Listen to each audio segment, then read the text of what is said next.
Notre Dame fans, welcome back to another edition of the Irish Breakdown Podcast. My name's Brian Driscoll. I'm just telling you, in case you have forgotten, because it seems like it's been a while since we've been on this show. That is Ryan Roberts, our director of recruiting, and also our NFL draft guy at Irish Breakdown. Also does NFL draft stuff at Rise and Draft, which you can check that out as well. Ryan, today's show was going to be what yesterday's show was going to be about, which is we're going to talk the NFL draft from a combine perspective. So we're going to talk more about the combine and the Notre Dame players at the combine, their performance, what it means for their draft stock, if any.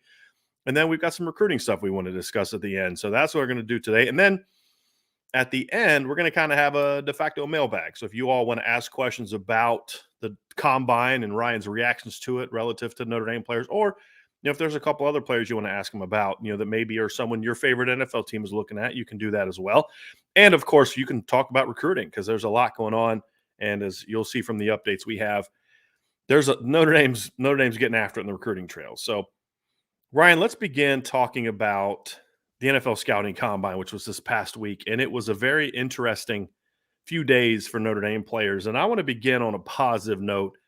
Let's talk first about Kevin Austin. I think he was probably the one player of all five Notre Dame players of the Combine that had the most to prove, that had the most to gain when it comes to his draft stock. I've seen people talk about him being undrafted, which I think is absurd. Just his talent alone, you take a chance on him in the 6th or 7th round. And then, there's the talent level, which is, boy, that's a guy that, in a perfect world's a day two guy at least, and so he needed to prove a lot. He had the most to prove, and wow, did he ever, Ryan? Yeah, no, he got started for Notre Dame on a great foot on day one of the NFL Scouting Combine, and of course it was quarterbacks, wide receivers, tight ends on day one, and Kevin Austin, like you said, he kind of stole the show, man. And honestly, you could make a big argument that Kevin Austin may have been the most impressive wide receiver from drill one to the final drill, because there were guys like Christian Watson who blew things up out of North Dakota State, and there were, a bunch of wide receivers. This was a historically fast combine in general, but wide receivers group especially. But Kevin is a little different than a lot of guys because he came in at 6'2", 200 pounds, which was down a little bit from the 215 that he was listed at Notre Dame. So, he obviously cut some weight to run fast, and boy, did he. 4.43 in the 40, 39-inch vert, 11-foot broad. All that stuff was pretty much expected. I think I predicted like a 4.47 to 4.50 in the 40 time. So he ran a little bit faster than that. The jumps were right on par with kind of how I was predicting. But the big thing that separated Kevin, in my opinion, that you don't really see on tape a ton, and it's mostly due to usage. And I think, again, he was probably like 10 or 15 pounds more when he played at Notre Dame his final season anyway, was you saw the 3-cone drill that he put together was a 6.71, which, if you're not a draft nerd, that's blazing. Like, that is just a silly time, and a 4.15 short shuttle. So you not only see what made Kevin Austin assumedly, the special type of athlete at Notre Dame, you thought of got a big physical wide receiver who can work down the field, kind of stretch it, right? Like, he's a vertical stretch type of receiver. But then the short shuttle and the 3-cone drill, you add that in. Now you have to say, hey, if he plays closer to 200 pounds, he might have a little more as a route runner than maybe we saw in film. There might be more. There might be more upside to him just as a complete wide receiver, because his short area stuff is a lot better than maybe Notre Dame highlighted while they were at Notre Dame, while he was a part of the Irish program. So exciting things to see from Kevin. And I thought that he went into the position drills, caught everything consistently. There were no like bad drops. Like, that was a big one. That was the worst part of his film this year, is because, look, if I'm a receivers coach in the NFL, I'm looking at him and saying, look, I'll teach him how to run a route. That's not a problem. That's what I'm here for. But when a kid drops the balls, and Kevin dropped balls that were like, it's not that he just didn't win the contested throws. He would drop balls that he was open and just hit him right in the hands. I think of the pass over the middle against Cincinnati. I think of that slant route on the first drive against USC that caused them to settle for a field goal on what would have given them a 1st and goal type of play if he doesn't break a tackle and score. The fact that he caught the ball clean, and it's not just that you catch everything. It's not just, hey, you caught everything, but are you fighting the ball? Are you looking like you have clean hands? I thought he caught the ball clean in the drills for the most part. There was a couple that he kind of, got in his palm a little bit and had a little bit of a wobble, but for the most part, I thought he caught the ball clean. And that was as important. And for context purposes, Ryan, he was the only receiver. Now, again, some of them didn't do it. He was the only receiver that finished in the top 5 in the jumps and the agility. So vertical, broad, the 3-cone, and the shuttle, right? And people talk about, the Ohio State players, and they ran 4.38 and a 4.39. Well, I believe Garrett Wilson's the only one that ran a shuttle, and he ran a 4.36 in the shuttle. Kevin ran a 4.15. So there's a much bigger gap in the shuttle than there was in the vertical between those two guys, and Kevin's about 3 inches taller and about 15 pounds heavier. So very, very impressive performance for Kevin Austin. And that's the kind of thing, Ryan, in my opinion, and I'm setting you up for this to respond to my opinion, because, again, this is just as a fan and someone who follows the draft, not a draft expert, but this is the kind of thing to me that can skyrocket a guy up some people's boards, because they're going to see the film and say, well, there's some film there that we like and some film we don't like. But when a guy can go out and test the way that Kevin did at his size a year after he was 18th in the country in yards per catch and had some pretty strong moments, you say, boy, this kid's issues are technical. They're all fixable, right? And you talk about his character issues. Kevin got in trouble for smoking weed as a freshman in college. He hasn't been in trouble since his sophomore year, right? He got suspended because of what he did. Got suspended as a sophomore for an infraction that happened when he was in freshman, right? Hasn't gotten any trouble since then. He's been a good student. I mean, that's not something to me that's going to be a giant red flag for NFL teams, especially with rules changing when it comes to marijuana usage. Hasn't gotten in trouble with the law. He's a well-respected teammate. I mean, there's some maturity issues, but I don't see any red flags that are going to keep him buried down on draft boards. Only had the one injury, and people think he had a lot of issues. He had 2 issues. He had the 1 year he was suspended and the 1 year he was injured. It wasn't those things on top of each other. So to me, I don't know if those red flags are enough to keep him buried at the bottom of people's draft boards after a performance that he just had this weekend. What are your thoughts on that? Yeah, no, it's a great question. And actually, before the combine, I remember texting you a little bit about Kevin Austin was on a draft podcast. And I thought, for one, I've never spoken to the young man on a one-on-one situation, but very well spoken. And I know that obviously when you're going through the combine process and the pro bay process, you're also getting prepped on how to interview well and interview correctly, right? So there is some things to consider with that, but well spoken. Like you said, the maturity issues have kind of just been a little more isolated than maybe people want to talk about. And honestly, Miles Boykin had a similar testing day. Now, he obviously jumped a little bit higher, but his film was good at Notre Dame, right? But he ended up going into what was he, a 3rd round selection somewhere in that ballpark.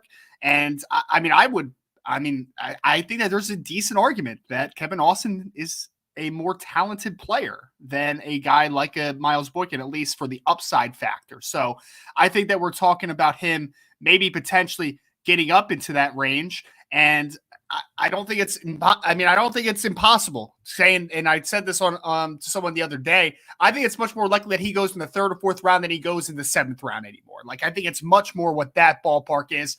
And I think that we're going to see that upside when draft day does come around, because people are going to gamble on that upside, because this is not just a fast guy. It's not just a springy guy. This is also a 6'2" athlete. He's got kind of all the measurables you would want that a team is really going to be excited about developing, I think, at the next level. So let's be honest with you. I love the Miles Boykin comparison, right? So let's compare those two. Number one, neither guy did much his first 3 years, right? Yep. Miles had, I think, 18 career catches. Almost a third of that came in the bowl game against LSU. Kevin had 7 or 8, right? He didn't have a lot of catches. That's the same. You look at Miles in his 1 year as a senior, had 59 catches for 872 yards, 8 touchdowns, averaged 14.8 yards per catch, right? Yep. Kevin this past season had 48 catches, so 11 fewer, but had 888 yards, which is 16 higher, 7 touchdowns, so only 1 fewer touchdown, and he had 18.5 yards per catch. Was a more explosive player, showed he could do more after the catch during his career than Miles did. Miles was a guy, and this is something that I've talked about in the past, Ryan. There's all types of different receivers, and Miles and Chase up until his senior year were mostly guys that were impact guys up to the point of the catch. And what that means is the damage the threat they provide is what they do before the ball's in the air because of their size. Once the ball's caught, that's about when the damage they do ends. Now, Chase was had more potential to be that, and we saw them using him a little bit more as a senior. He just wasn't used for that. They're using him in the NFL for that, and he's shown the ability to do that. Miles was never going to be that guy. Kevin showed this year, I mean, you get him in space, he can outrun people. And I'll say this, Kevin's speed, him and Miles ran almost identical 40s. His speed showed up on film more than Miles, in my opinion. Agree completely. Yeah. And so, I think if you're just looking as a football player, I think Miles was steadier than Kevin, more reliable than Kevin. Miles didn't have as much bad film as Kevin had, but Miles's good film wasn't quite as good as Kevin's was either, in my opinion. And I think that's the comparison between the two. Now, Miles also had some just ridiculous explosiveness numbers, right? I mean, and that's the thing that often is overlooked about Miles. Miles also had some really surprising change of direction numbers at the combine too. That was probably the thing that surprised me the most when we look back at Miles. He had a 4.07 shuttle and a 6.77 3-cone drill to go with 43.5-inch vertical and a 140-inch broad jump. But you didn't see that translate on film. Kevin translated that a little bit more. He showed a little bit of elusiveness. He showed ability to burst and do some different things. It's just about, do you have a staff that's willing to say, hey, we can coach that kid up? Because that's the thing. Kevin needs to be coached. If you're just going to if you're drafting him for a plug and play, you're drafting the wrong guy. He needs to be coached. But I think the tools are there that if someone's willing to get to know him and take a chance on him, he has day 2 talent, in my opinion, Ryan. Yeah.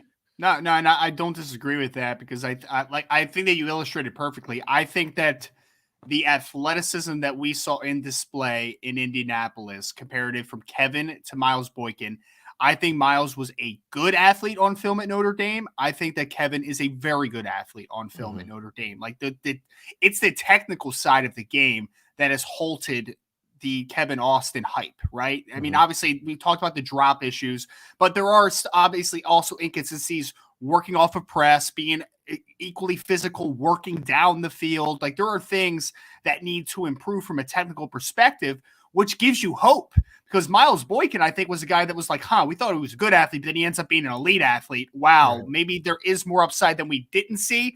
Kevin Austin, guys watch the film and they're like, yeah, oh man, I could work with that. There's just technical flaws, and that's more translatable for the upside factor. Like I think you could see the ceiling a little more with a Kevin Austin comparative to Miles Boykin. Now, Miles again has a higher floor. There's no doubt about it because he was more steady, like you said, at Notre Dame. But teams are going to gamble on that upside. Teams love speed. They love those long, athletic wide receivers that they can see the ceiling with. And I think that you can see the ceiling with a Kevin Austin. Is it going to translate? We'll see. That is ultimately going to depend on the situation and how much Kevin wants it. But he is certainly impressed, and he left Indianapolis as one of the biggest receivers at the wide receiver position, in my opinion.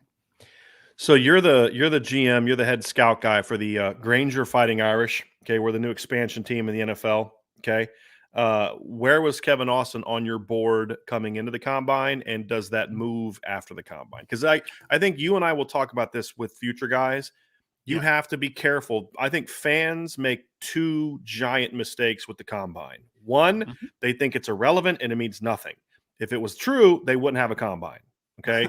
The other mistake is that they can put too much on it. And now I think there's NFL teams that make those mistakes too. They ignore the combine, and when there was red flags they should have looked at, and then they put too much on the combine, right? So with that in mind, where was Kevin coming in your view, on your board, and where would he be now on your board in regards to sort of the draft range, in your opinion?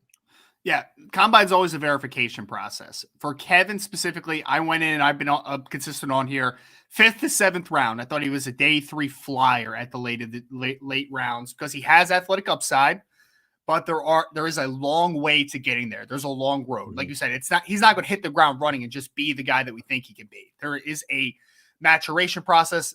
I'm not talking about a maturation as a person. I'm talking about a maturation as a football player. Absolutely. So I would have said 5th to 7th round. I think that he has solidified himself where I would be surprised if he lasts past the 4th round. So I would say 3rd to 4th. I don't think he rises to early day 2 just because I don't think that the film is near good enough to be And in this that is too range. good of a draft class. I mean, there's Absolutely. too many Ours is proven loaded. players that also tested well.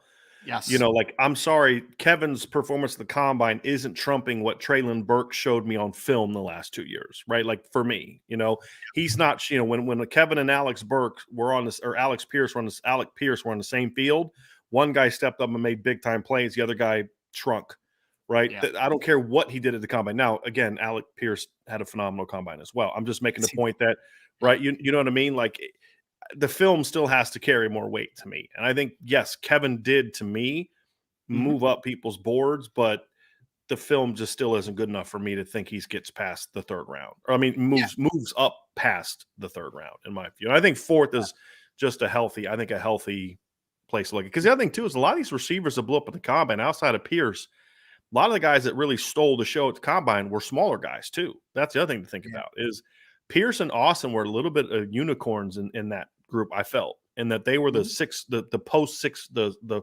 above 6 foot guys that performed well. So that'll be interesting to see how that plays out. Yeah, it's a good point to talk about too, because like you said, Calvin Austin Jr. obviously is 5'7". You talked about the Ohio State guys who are both. I think Olave weighed in slightly over 6 foot, but Garrett Wilson was 5'11" and 6'8". You had guys like Velus Jones out of Tennessee, who's a 5'11" and some odd change guy. So we're mostly talking about sub 6 foot guys outside of like the Christian Watsons from North Dakota State, who obviously had a great day. And I think it's a great talking point. And Brian, I think I have a hot take. I think the hot take's coming, man, because you're right. NFL teams make mistakes, not valuing the film enough sometimes when the athletic upside is just this high. I would not be shocked. And a player that Notre Dame fans are very well aware of, I would not be shocked if Kevin Austin goes before David Bell from Purdue. Just putting this out into the universe, because David Bell had a historically bad combine. Like a 4.6 something at his size, low vertical, low broad, just not a great athlete. Now, a good football player on film. Like, there's no doubt. Better football player right now than Kevin Austin. There's no conversation. Significantly better. Yes. I mean, he had more yards this year than Kevin Austin had his entire career. Right. I mean, that's just a fact. But I'm just saying out there is a reality where a team gambles on the upside more than the floor of a David Bell. I think you have to, though. Like, as much as I love David Bell, like, the 4.65 actually I didn't care. I didn't care about that one bit. I don't 40 time for me just doesn't really register with me, especially in today's era of NFL play. And when you look at all the 4.6 guys, but here's the difference. People will say, well, hey, you know, Cooper Kupp ran a 4.62, right? Cooper Kupp also had an exceptional 3-cone and shuttle drill. He had a 6.75 3-cone and a 4.08 shuttle, which are elite numbers. The problem with David Bell is he was awful in those as well. He has 7.14 3-cone and a 4.57 shuttle. You know, that was bad. I mean, that's like, so there was nothing about his performance. And this is where the combine matters, because you have to look at the projection. Yes, he's a great route runner. He's got great ball skills. He's incredibly smart. But the fact is, those numbers are not going to let him get open at the next level. They're just not. And not at 6'1", 212, you know? And so that his stock is going to plummet, in my opinion. Like, he would almost be like, if any of my scouts bring him up on day 2, they're going to be looking for a new job, because that's how bad the combine was for me. And like you said, I can teach Kevin Austin how to run routes and how to get open. I can't miraculously wave a magic wand and make David Bell quicker or bigger or faster. And I think that's gonna hurt him in a big way. So yes, I'm with you as much as and you know I'm a huge David Bell fan as a player at Purdue. But if I'm an NFL team, I mean, I can't justify it, because you can't even put him on special teams at that rate. No, if you can't run in a straight line, I mean, it just is what it is. Yeah. I mean, it's all in it. I mean, honestly, people always think of like, oh, these smaller guys, you can throw them on special teams because they're scrappy. No. You're looking for tall, athletic dudes to play on special teams. That's why you see these freak of nature linebackers who have terrible eyes make teams every single year, because they can run in a straight line very fast and they'll go down on a kickoff and cover. Right. Like that's the reality. That's why that kid from UConn, that's a pretty terrible safety that the Raiders drafted, is going to be in the NFL for a long time, because you could always have him run down on kickoff and punts. You know what I mean? Not wrong. Not wrong. Yep. So speaking of long, freaky, athletic guys, let's talk about Kyle Hamilton. This was this one created a great deal of debate, and some people have no ability to comprehend words. Okay, which we learned, not Notre Dame fans, but some other people. There was a lot of hype coming into the combine for Kevin. And the reality is, just looking at it from a combine point of view, and we'll talk about the impact of it and what it should or shouldn't mean moving forward. But let's just talk first of all about the combine, because to me, I don't know what you can say other than it was disappointing. You had mentioned last week that one of your sources had told you he was going to run like maybe in the sub 4.4. I was more in the 4.48 to 4.52 range. I don't think Hamilton was a burner. I never felt he was a burner. I thought at worst he'd be a 4.54. 4.59 was rough. And the verticals and the jumps were really good, obviously, at his size. And the movement drills were just kind of okay. And so what I did was because we kind of had this discussion, and people, were like, well, you look at Harrison Smith, he didn't have a great 40 either. Harrison ran a 4.54. Now, I think, Ryan, you would agree with me. Harrison ran that on a slower track, right? The track in Indy the last 3-4 years has gotten better. They've laid down some new turf, and it's just a faster surface now, right? And so Harrison ran a 4.54, and a difference between a 4.54 to 4.59 is just not that much, right? But here's the difference.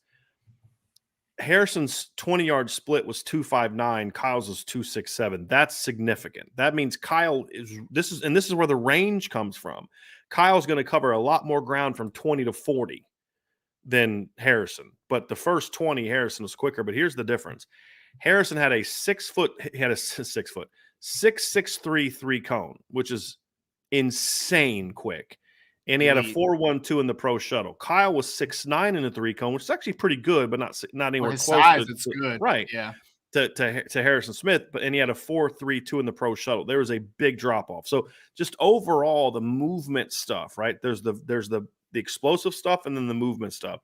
Just it wasn't a great performance. It wasn't what. Even though I didn't expect him to be a burner, I expected better numbers than that, Ryan. Is that unfair to have expected a better performance from Kyle in the movement drills? No, when I did the combine testing preview, I was in the same range as you. I think I said 4.47 to 4.52, I think was the exact one, or 4.54, somewhere in that ballpark. Because, the context is, right, there's not many guys historically that look like Kyle Hamilton playing safety. He weighed in at 6'4" and 1/8", which is insane. 220 pounds. Like, this is a huge safety with 33-inch arms. Like, this kid is just massive, right? Unfortunately, I was told by someone close to the situation that he was testing really well and that he had a chance to go 4.4 or better. And unfortunately, I was misled to a big degree, to say the least. But I think that there is a panic meter that just needs to be kind of clicked off for a second, right? Because I put an article out on Irish Breakdown. You should go take a look at it. Just kind of a post. Excellent. Actually, you know what? I'm going to go ahead. I'm going to look for that while you're talking. So if people look at the bottom of the chat, I'm going to actually include that, because it has some great references, like for context from that standpoint. So anyway, go ahead with that. Yeah. It's going to be at the bottom of it. So basically what I did is I wanted to give the best comparisons I could from a height, weight, speed conversation, right? So I took guys historically that measured relatively in the same range as a Kyle Hamilton. So I went through a couple historical guys. I came up with Steve Atwater. I came up with Sean Taylor, who was a little bit of an older player as well. He came out in 2004. Not an older player. A lot of people my age want to smack you right now. That was the wrong wording of that conversation. 15 years plus away from, okay. So we're a little separation there. So 2004, Sean Taylor came out. He was 6'2", 231 pounds. And then Steve Atwater came out in the 80s, and he was 6'3.5", 220 pounds as well. So they were relatively in the same ballpark from a height, weight, speed perspective. From a size perspective. Now, when you compare those numbers, Sean Taylor tested better, But the caveat is that he tested at the combine, and combine numbers are just always going to be a little better than the pro day numbers are always going to be a little bit better than the combine numbers. And even though he tested at the pro day comparative to the combine of Kyle Hamilton, Hamilton's numbers across the board were still better than Sean Taylor's, where you take in the vertical jump, when you take in the broad jump, the explosive numbers were better. The 40 time was a little less. I think Sean Taylor had like a 4.54, so it was a little bit lower. You have in your article 4.51. 4.51. Okay, so he ran a 35-inch vert and a 10-1 broad. Yep. So it was obviously Sean had a little bit of faster 40, but he did not have the same type of explosive numbers as Kyle. When you compare him to a guy like a Steve Atwater ran in the 4.6s, and he was even a little bit shorter. And his jumps on there also were not quite to the degree of a Kyle Hamilton. So that was the historical reference to some of the bigger safeties that we've seen. Now, there are other guys that have been a little more recent. When we talk about George Aloka who came out of Boise State that played with the Cincinnati Bengals, and I also threw Jaron Kearse on there, who played for the Dallas Cowboys, who were relatively at the same exact size. They were both 6'4". They were both 200. I think one was 216, one was 225. I think so. They were both. Kearse you had down at 216, and Ioka you had at 225. Yep. Yeah. So those guys were in the relatively same ballpark. Kyle Hamilton tested better across the board. 40 times, verticals, broads, better athlete in general. And then I took a few other guys that are more of the modern day comparisons, because I know guys like to compare him to Derwin James. I don't think stylistically they're even slightly similar. And Derwin's was only measured at like 6'1.5". So like I left that one completely out of the conversation. But everybody wants to compare him to Jeremy Chin, who plays now for the Carolina Panthers and actually plays more of a linebacker hybrid role than a true safety spot. And he was 6'3", 221. He tested better across the board. Like there's no doubt. 40, vertical, everything was better. But the fact of the matter is, when that comparison is that Kyle Hamilton's still over an inch taller, right? Like his legs are still longer. He's still got longer levers. So it's an imperfect comparison. And then the last guy was Obi Melifonwu. And I threw that one in to say, just because you're a great elite tester does not mean you're a good football player, right? Like just flat out. Because he got drafted as high as he did because of the combine. That's it. Right. That's it. It was not a film decision. Didn't he go in round 2? I think so. That was 100% a combine decision by the Raiders. 100%. Absolutely. 100%. I mean, and he was 6'4", 225 OB, and he ran 4.4 flat. He had a 44-inch vert, just like silly, dumb numbers, man. 11.7 broad jump. Yeah, which was the record before Byron Jones, also from UConn, came and broke it a few years later. So all this to say is, historically, Kyle Hamilton tested well for his size. He did. Yes. He tested good for his size.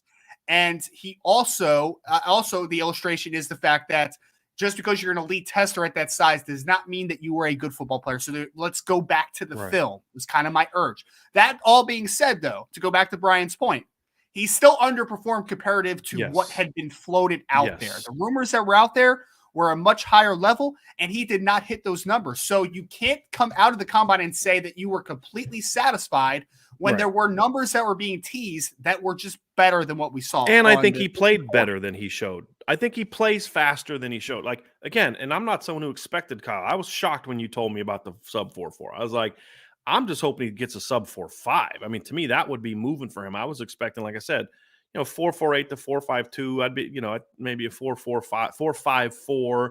I'd have been happy with at 6'4", 220 pounds. I thought the movement would be a little bit better. But again, the longer limbed guys kind of can sometimes have some issues with the shuttle. Like Harrison Smith had great numbers. He's 6'1.5". Shorter legs. It's just the change of direction tends to be it's why taller receivers tend to be more vertically oriented players, and smaller receivers tend to be the shiftier ones. Jay had something. Jay with a super chat. Thank you for that, Jay. He said Cam Chancellor is 6'3" and ran a 4.69 at the combine, and that was actually the guy. Now he ran a 4.62 at his pro day, I believe. Correct.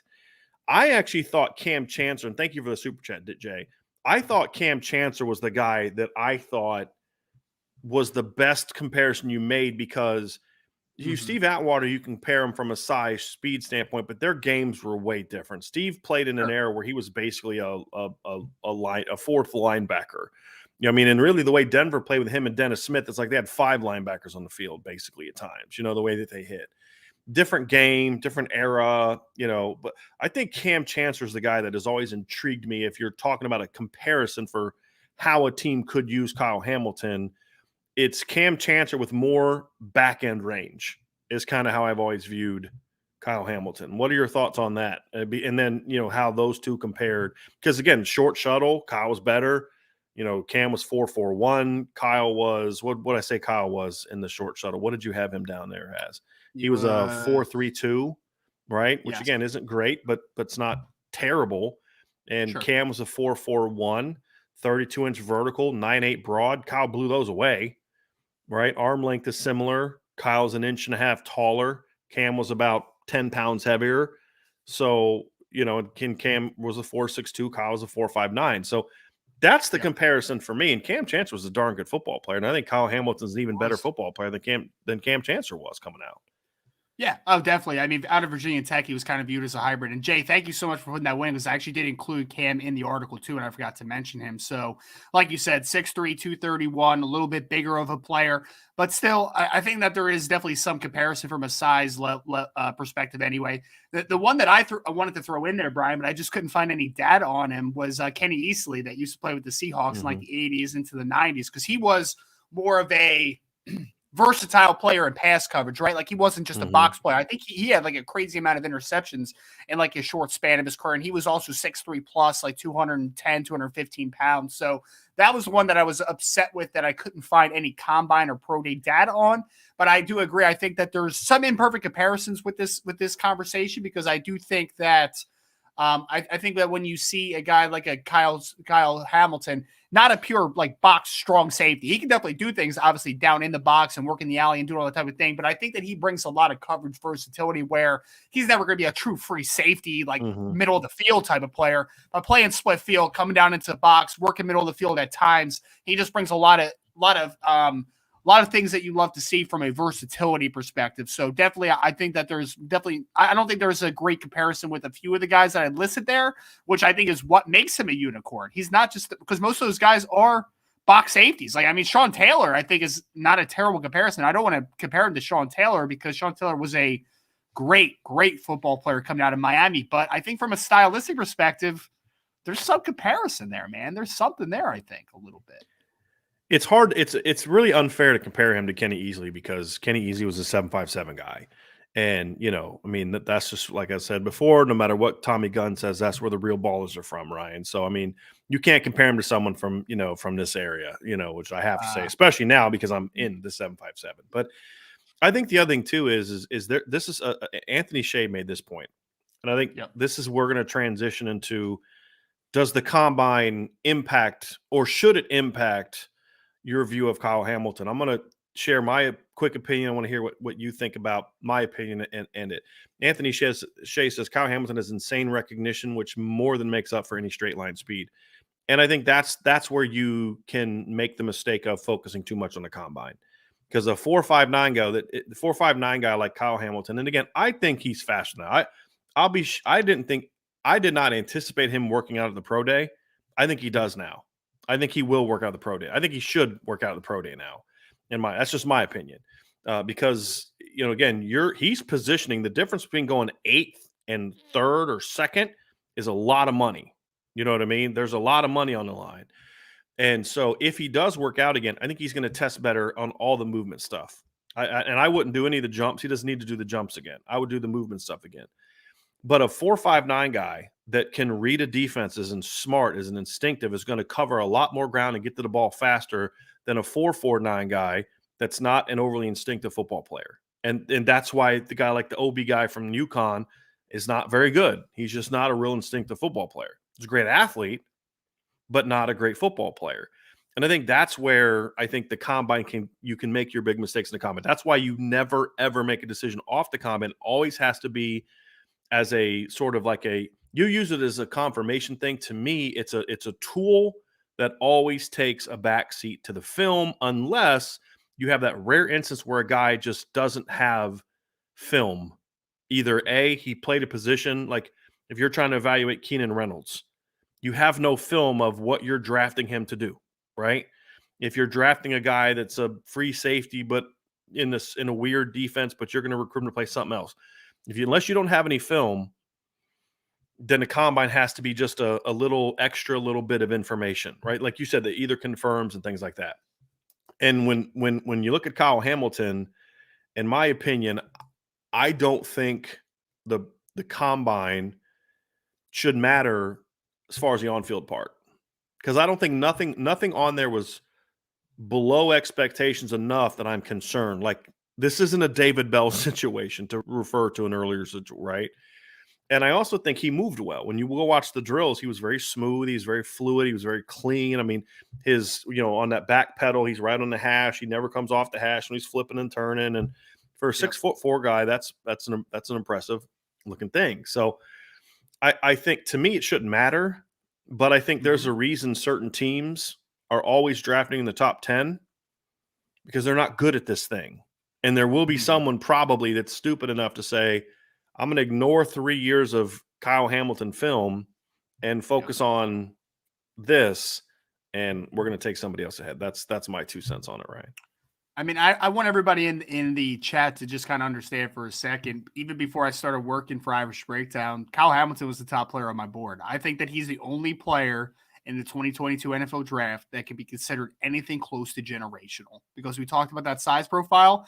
I didn't have a ton of comparisons for him from the size perspective, because there's just not many guys that come around that look like Kyle Hamilton. Like, it's just not a thing. So like you said, Brian, not only did he look smooth in the drills, the ball skills are just crazy, man. Like, he's got great hands, elevates easy, plays football great in the air. Like, it's just so fun to watch him pluck the football out of the air. So I think that there's going to be some people that are just going to maybe go back and take a second look, just because they're going to be like, wow, I saw a lot of range on the back end. And then you're going to kind of figure out that, hey, he's a long limbed dude that covers a lot of ground. Also, because he's got incredible stride length. Like, it's not just a pure straight light speed conversation. So combine pro day wise, I'm not sure what I expect, though, to be honest. I think that maybe he runs a 40.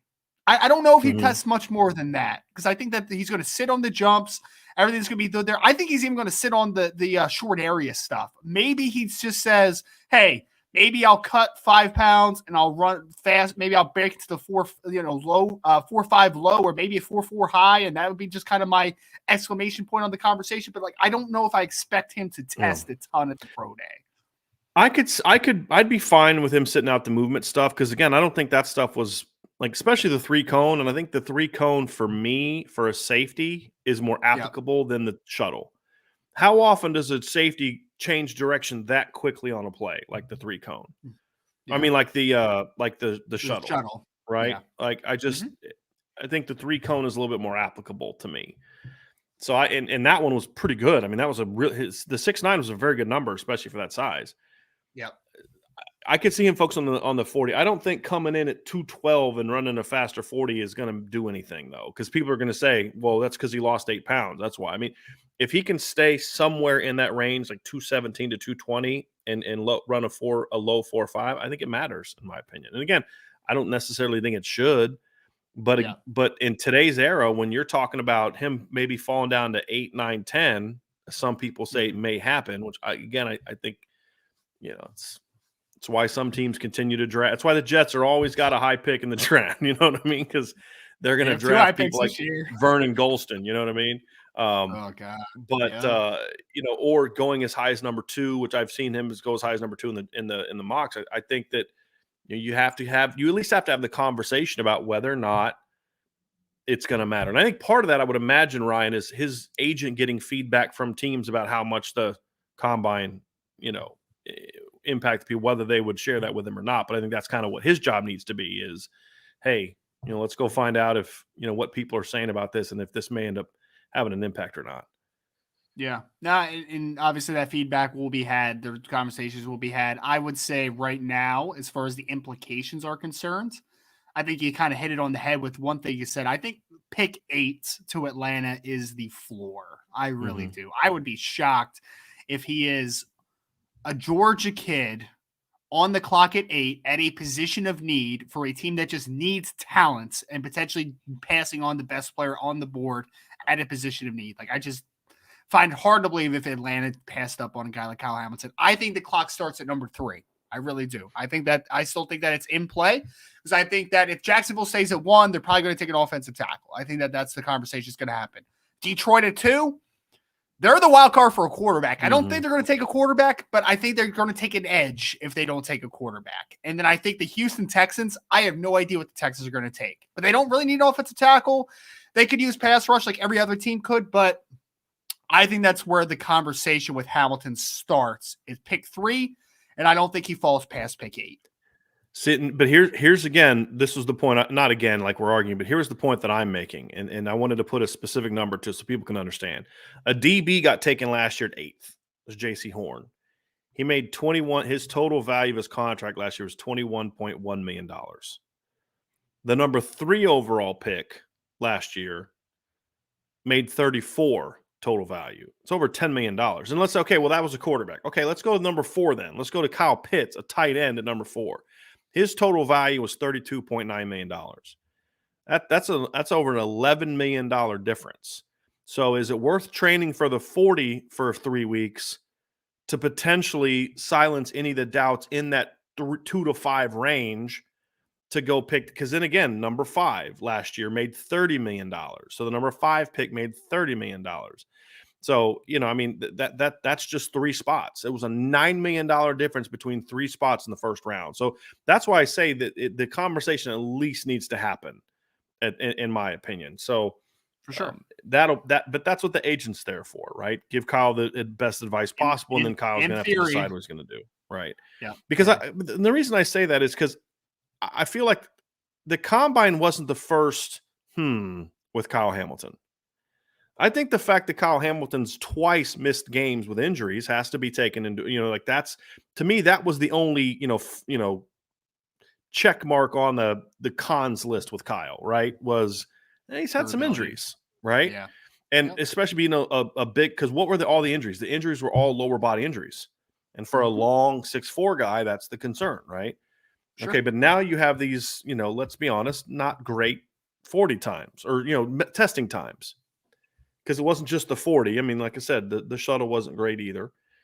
You have to decide, is that enough? Is there enough there now that we feel like we need to go change that as his representatives? And so I think that'll be the conversation they have. And sometimes you may say, hey, look, we didn't really want, you're going to lose $9 million, but if you fall that far, maybe you're going to a better franchise than maybe the Jets. But if you're Kyle Hamilton, you also think about, I really want that 4 spot. And to me, it may not even be 2 or 3. I think for Kyle, I think the 4 spot with the Jets would be the one where, like, man, you got to really see if you can figure out a way to get that spot, because it's a combination of number 4 overall money and being in New York, from an advertising standpoint for someone who, Kyle Hamilton thinks about that. I mean, anyone, has been around him at all knows that that's going to matter to him. And that's not a negative. That's part of your overall branding in today's era. Sure. So it's going to be interesting. Another player that I thought so the film to me, and the difference in film and combine for Kyle is not huge. I think he was just slightly off where I would have liked him, right? And again, I'm like, okay, is it going to matter 3 to 8? The guy that I thought had a really rough day at the combine, in my opinion, was Kyren Williams. And he came in underweight relative to his playing weight.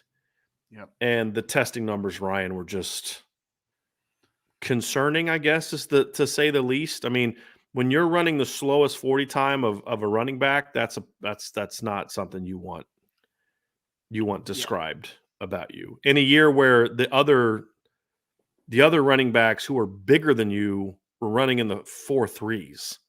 Yeah. That's a concern. Breece Hall from Iowa State was 217 pounds, around 4.39. Like, there's the thing that you never want to be, Brian, is I've seen running backs that aren't what I would call fast, right? But they're also probably a little bit of a bigger back. You never want to be small and not fast. Like, you never want that combination. And unfortunately, like you said, Kyren came in at 194 pounds, only ran 4.65, which I was hoping that he would be 4.5 low, like 4.52, 4.53, and I would have been like, that's a check. We're good to go there. That's good enough. Because that's just not his game on film, right? Like, he's a bursty kid that can create some explosive plays, but he's not a home run hitter. Like, that's just not what Kyren Williams is. And that's fine, because he does so many things else well where you're just kind of like that. You don't need that. Mm-hmm. But unfortunately, also the biggest surprise to me outside of the 40 and like 4.65 is slow. So like that was a surprise to me how slow it was. But 32-inch vert and a 9.8 broad. I was like, really? He's not like the explosion doesn't pop because it pops on film. Like I think he's an explosive kid on film, and then he tests as not an explosive athlete. And perhaps the even bigger negative to him was every running back opted out of the short shuttle and the 3-cone, which I think in theory he would have done very well on. Yeah. And honestly, it probably would have changed. It would not have completely remedied the disappointment of the day because it just was not good in the 40 broad and vertical. So it wouldn't have remedied it completely. But if he would have ran just some silly times in the 3-cone and short shuttle, you would have felt better about it because in his role in the next level, he's going to be a guy that is going to be used a lot in space as a player in the passing game and obviously working out of the backfield, doing some zone stuff. And if he's a guy that shows incredible short area explosiveness and change of direction, then you're like, okay, at least he can be a third down back at worst. Like you could do that, right? But you don't have those numbers either. He's definitely going to test at the pro day. Like if Kyle Hamilton's going to test the pro day, that's a conversation. Kyren Williams is doing everything at the pro day. He has to. And it's unfortunate because he's a player. Sorry, I was just going to say he's a player. He's a player that I think the film is very good, in my opinion. I think it's a really good film. And he tested as a debilitating athlete, right? So people, you're either going to have to take a gamble and say, I trust that film completely, or you're going to have to take a step back and say, I can't draft that athlete. There's going to be some, and let's not make any mistake about this. And I can tell you this for 100% fact. There are going to be some teams that Kyren Williams is off the board completely. You can't do those numbers. You can't play in the NFL at that size running those times. You just can't do it. There's going to be some teams, right or wrong, that are going to believe that. And he's going to be off some boards, unfortunately for him. So first of all, Ryan, you don't ever have to apologize for cutting me off as many times as I've cut people off during these discussions or these shows. It's all good. That's part of the conversation. I'm going to say this. I think it's actually beneficial. I'm going to push back on one. I think it's beneficial that Kyren didn't compete in the shuttles and the 3-cones. And here's why. The new format for the combine was hot garbage, where these kids are up early in the morning, height, weights, they didn't do lifts, jumps. I mean, he didn't run till something like 8-something, 9 o'clock. Yeah. Right? Like that was just stupid. I mean, just the NFL continues to do stupid things. It's amazing that this sport remains popular as dumb as the leadership in the NFL has been in the last decade. I mean, just dumb after dumb. I wouldn't have run it because I don't think his numbers would have been good. And so now my second point is I actually think Kyren is going to be one of the people that we see have a big jump at the pro day compared to other people. Because again, I don't think I just feel like, I don't know what it was. He didn't look right. He had this weird, like his second step in the 40 was like this wide hop left. Did you see that? And it jacked him up. I think he's going to clean some stuff up and I think he's going to test well, but here's the reason.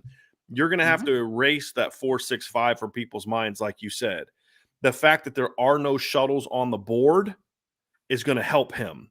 There's no bad shuttle time to overcome, in my opinion. And since none of the other backs did it either, it's not like he chose not to do it. They all opted out, and they were right to do so because that scheduling from the NFL for those backs was stupid. Okay? And I think he's going to go to the pro day, and I think you're going to see a big jump in the 40. I think you're going to see better movement numbers. And what his team is going to be able to say is, look, this is why Kyren had a bad 40 time. Now, I know that it didn't affect Breece Hall and these other guys, whatever the case may be, but it did affect Kyren, okay? And there's going to be other things you can say. The pro day is going to be so important for him.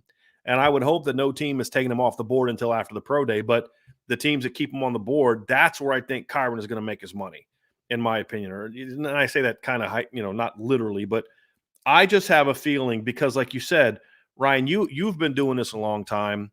I've been watching film and I've been watching the combine since you were a little kid, okay? I have never seen a guy that looked like Kyren on film test that bad. Now, David Bell's close, but David Bell never looked like a burner. He just was a great route runner and things like that. And somebody actually brought up Jarvis Landry because he also had horrible numbers. But Yeah. I think Jarvis looked faster on film than David looks on film. But that's a different conversation. I've never watched Kyren and thought he's a 4.7, right? I've never watched Kyren and, like you said, that guy's not really explosive, right? Like when Dexter Williams ran a 4.58, I wasn't overly surprised because I said he doesn't have great long speed. Dex is an explosive first step guy, right? And when you look at Dexter's combine numbers, you saw that in the movement stuff, right? And the thing that Kyren has over Dexter is a lot more production. None of the character red flags that Dex had, right? Yeah. But to me, that's when I look at it like that. That to me is the difference. If he can get down into that 4.55 range, and again, taking a 1/10 of a second off at a pro day is not something you often see, rarely if ever see. I think he will, because I think that was an abnormally bad time for him. I've never thought he was fast. Again, I thought he'd be a 4.55 guy, but I feel like he's going to have one of those surprising pro days. That's just my prediction, and I think the not doing the movements at the combine is going to help him because there's only going to be one. If I'm right, it's going to help him if I'm right, because you're only going to have those numbers, right, of the pro day numbers. And Notre Dame's track is so new that people don't necessarily have something to compare. Hey, well, this Notre Dame track's notoriously fast, right? Like Penn State. I mean, for years, Penn State's guys would go back to their pro days. Remember back in the day, like 15, 20 years ago, they would go back to their pro days and like just blow away their combine numbers because they just had Virginia Tech had one of those too. You remember? Virginia Tech's guys would always had these crazy numbers at pro days, right? And so that's the thing for me. But if you're going to look at him and say, hey, he's not on our board anymore, then again, I'm just going to have to say maybe he doesn't fit your scheme. But that's that you're correct. It's going to happen. It's going to happen. It's just, but that's why some teams just always stink, in my opinion, because Dexter Williams is a 6th-round pick. Dexter Williams had like one good year at Notre Dame, and he was suspended for the first 4 games of the year that year.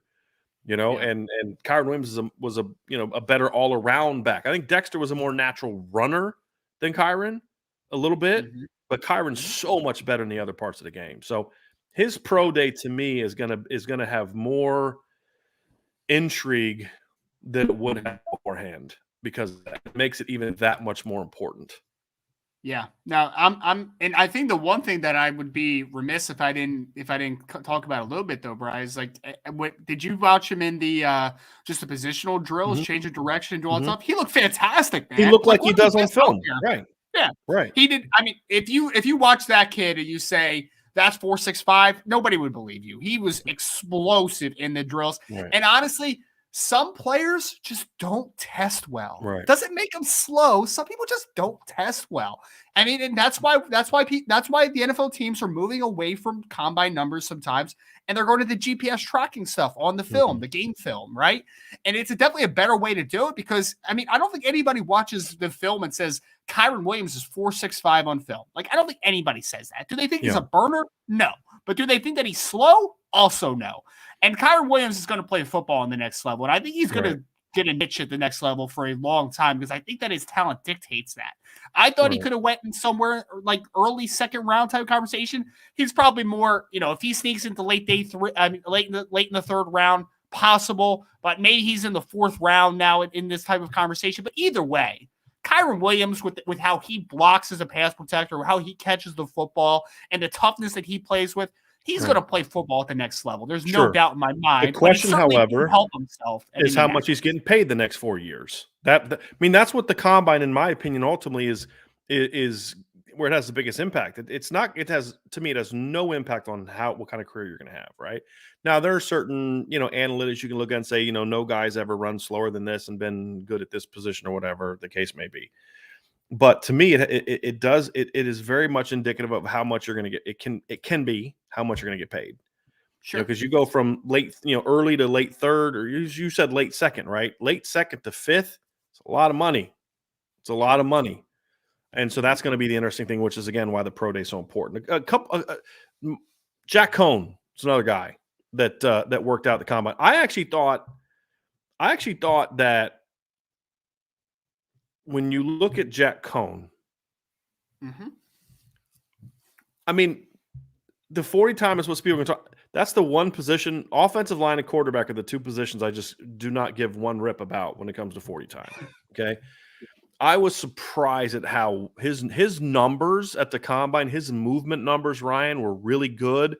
And I thought he threw the ball really well. That's what I thought. What did you think of Jack's performance at combine? I thought Jack looked kind of explosive, man. Like that 33-inch vert, like that's a nice number. Like it was as high as Treylon Burks out of Arkansas, right? Like it was a really nice number. I thought the numbers across the board. I mean, everyone's going to, 4.9 is just very, average. But like for Jack, I think it's a good time. I think 4.8, 4.9 is a solid number. I think what Jack did here, outside of just a good overall performance, is that he has just been steadily building a very solid draft process. We talked about his performance at East West Shrine out in Vegas. I thought he was the best quarterback out there. He came to the combine, in my opinion, just kept checking boxes, man. I don't think he put any exclamation points next to those boxes, but I think he just keeps checking them, them. And I'm still in the same wavelength I was a month ago. I would be surprised if Jack Coan is not drafted at this point. 6th, 7th round. I think he's going to get drafted because I just think there's a lot of boxes that have been checked. Yeah.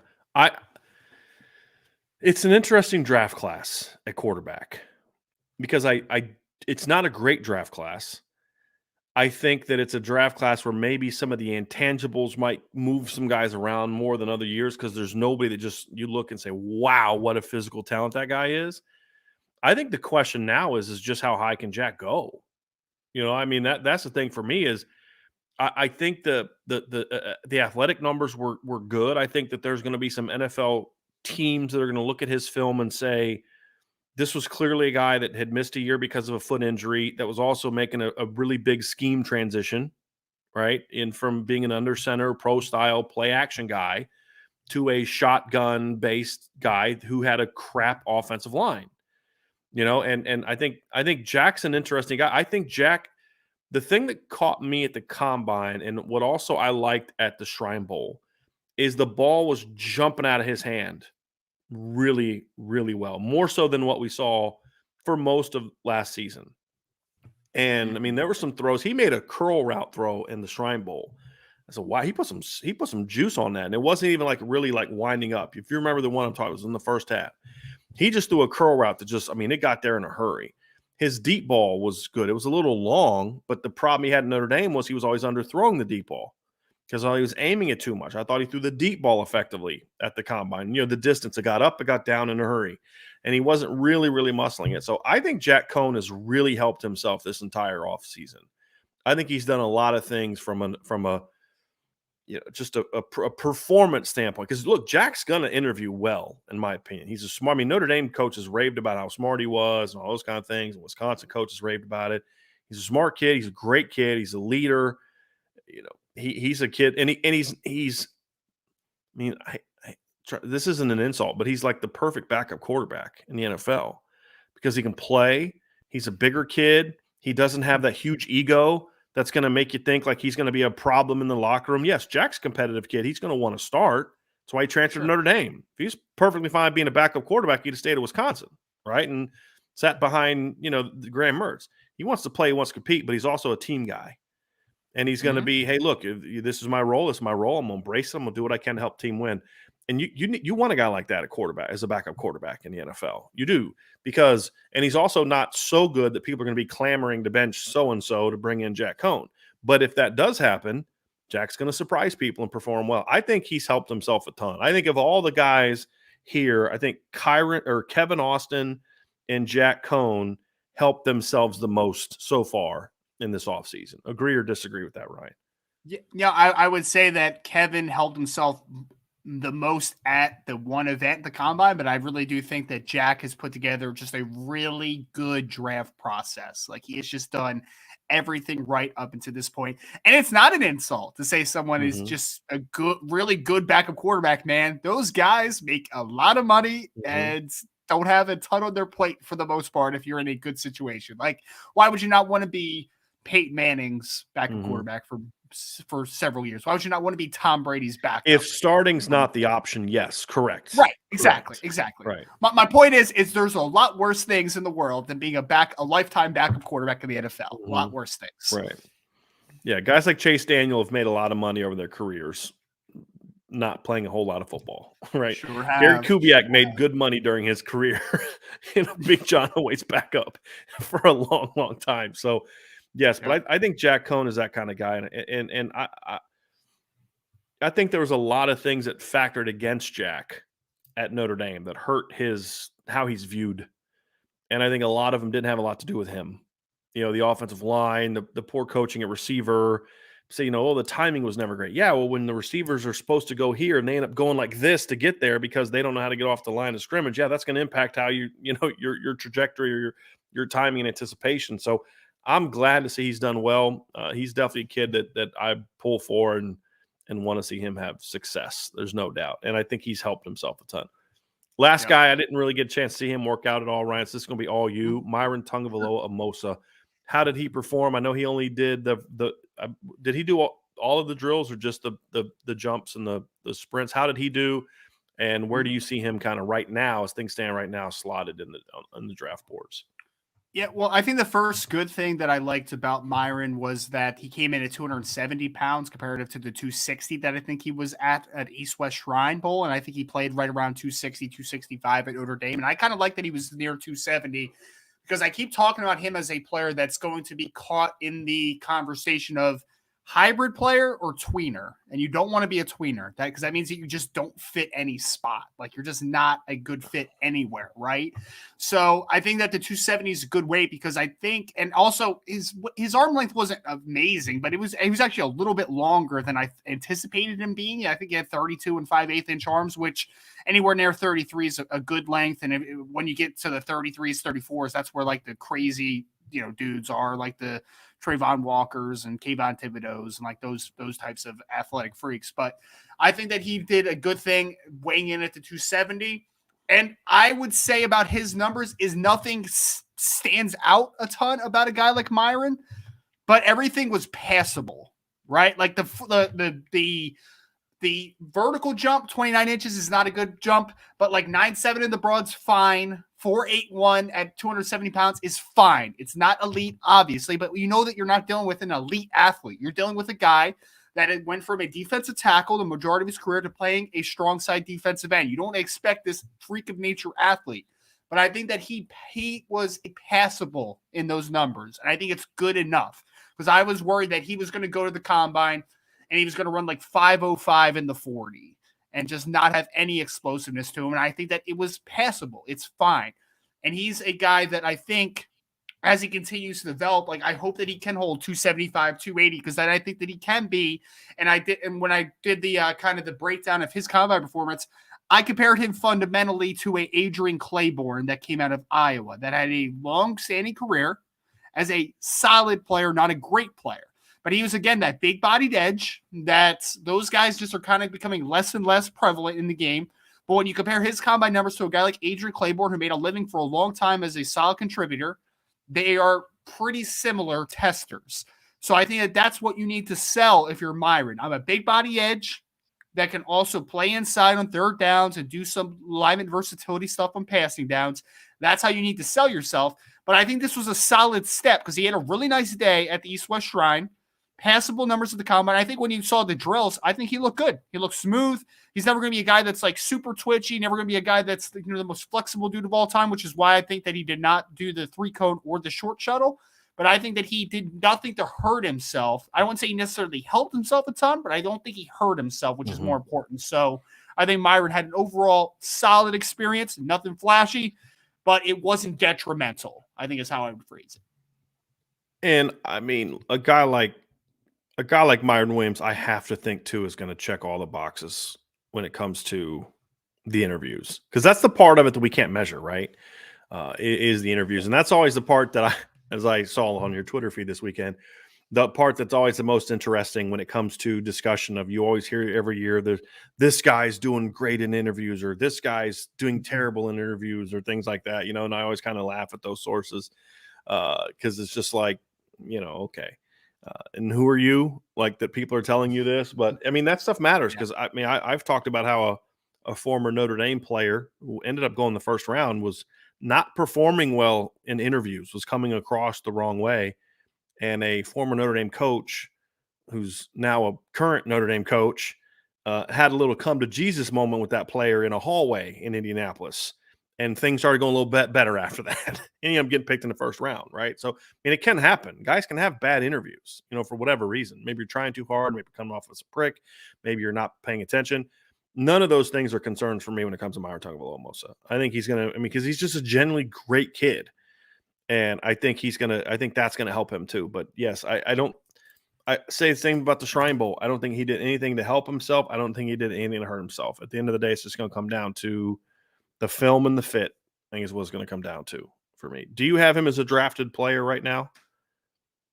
I think he's on the borderline. I think he's a 6th to 7th round type of player. Potentially could go UDFA, but I think that when you can talk about contributing at Notre Dame for a long time, some versatility of alignment, I think that he can sneak into late day 3, but I don't think that it's a foregone conclusion that he will get drafted. Mm-hmm. Okay. Ryan, let's do a little bit of recruiting. A couple recruiting nuggets that we're gonna share with you. If you're on the message board at Irish Breakdown, the premium message board, you already know all this stuff. So that's just another reason why you need to be there. And we've got my man Ty B is back. So Ty got kicked off for a little bit by not his choice, not my choice. Had to step away for a little bit, but he is back. So I'm very, very happy to hear that. But one thing that we reported yesterday, Sean Davis actually reported this, is that Cardinal Tate, the 5-star wide receiver from Chicago, now at IMG Academy, is expected to be on Notre Dame's campus on March 17th, I believe was the date, correct? Is the first day of spring practice. He'll be there. And also, he is also working on trying to possibly getting back for the blue gold game, although that is not set in stone. Ryan, you were, I believe, were the first to report this yesterday, that Ronan Hannafin was on campus yesterday for Notre Dame too. And that's an important one, because I think as we look at guys that we kind of project right now that we think are going to be in the class, Ronan Hannafin certainly is a guy that we view as someone who's going to end up in the Notre Dame class. What can you report from his visit yesterday? Yeah, Buckingham, Brown, and Nichols, wide receiver, defensive back, whatever you want to call him. Notre Dame is recruiting him as an athlete, and they're going to let him kind of figure it out if he ends up with the Irish. He was on the road the last few days. 2 days ago, he stopped at Wisconsin to visit the campus there, and then on his way back out, he ended up at Notre Dame yesterday, which was his visit. I believe he got home late last night from the visit. Said it was a lot of driving, but it was an overall great visit to both universities, said, but he's been a guy, obviously, visited Notre Dame for the junior day, had a great experience there a couple months ago in January. And then he obviously had another great stop here at Notre Dame. So I think that, he's a kid that fits what I think Notre Dame wants on their roster, obviously with the positional flexibility and versatility that he brings. He's a great young man. Had a lot of good conversations with him so far up until this point. So it's good that he got back on campus. I anticipate that he may try to make another trip back at some point this spring or summer. I'm going to try to see if maybe he's going to come back sometime soon. But he had another nice experience at Notre Dame, and it seems that the relationship is continuing to build very well for him with the Irish. And he's just not a guy that seems to be in a hurry.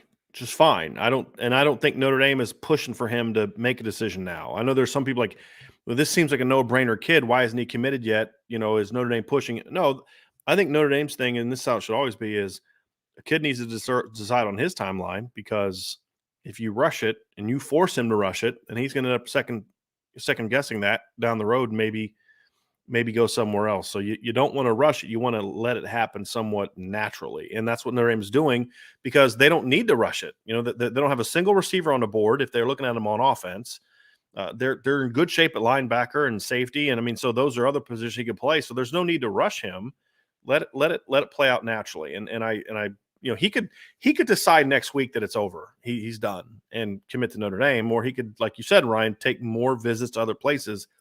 And right now, he's told you that's the plan, and that's what he's also told Notre Dame, is that they understand he's going to take those, and they're fine with it.